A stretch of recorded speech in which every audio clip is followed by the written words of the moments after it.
Bonjour à tous, j'espère que vous allez très bien. Aujourd'hui, je vous fais une petite vidéo sur l'oxydoréduction. Dans un temps, je vous présenter l'oxydoréduction, comment ça se définit, et puis on va voir ensemble un petit exemple d'une équation, comment on établit une demi-équation d'oxydoréduction d'une espèce chimique. Alors qu'est-ce qu'une réaction d'oxydoréduction?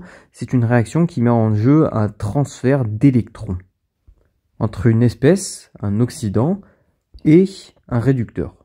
Donc l'équation globale, ça va être la suivante. C'est un oxydant, une espèce qui est en déficit d'électrons, qui va gagner un certain nombre d'électrons pour se transformer en son réducteur, son homologue qui a gagné un certain nombre d'électrons.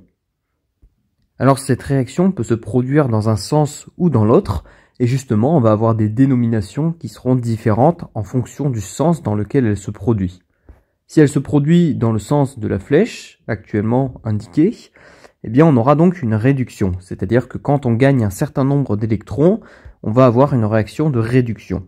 À l'inverse, si on va avoir une réaction globale qui va perdre des électrons, ou l'espèce que l'on considère perd des électrons, on va avoir ce que l'on appelle une oxydation, une perte d'électrons.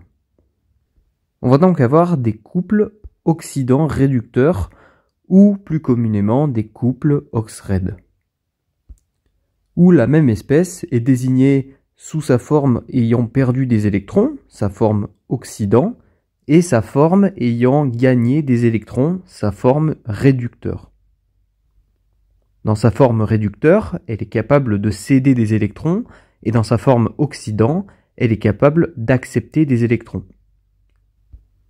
Allez, on va regarder un petit exemple ensemble.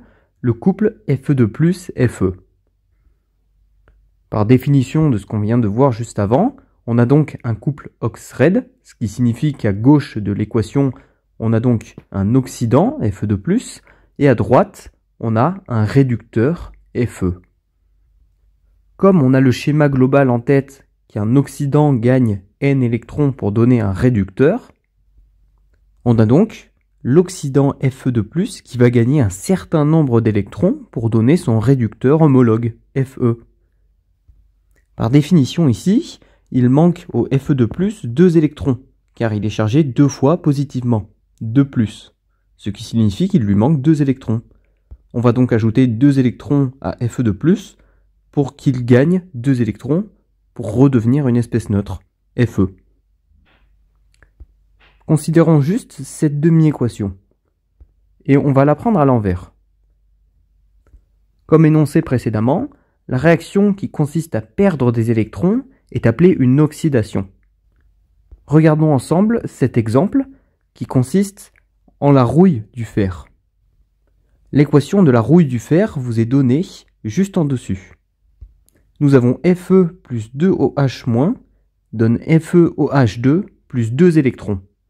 On peut constater, d'après la réaction globale, que le fer a perdu 2 électrons. Car pour établir la liaison, les deux OH- ont apporté les doublés, ce qui signifie que Fe a dû donner ces 2 électrons. On est donc bien dans un cas où Fe va perdre 2 électrons et donc va s'oxyder, conformément à l'équation énoncée juste au-dessus.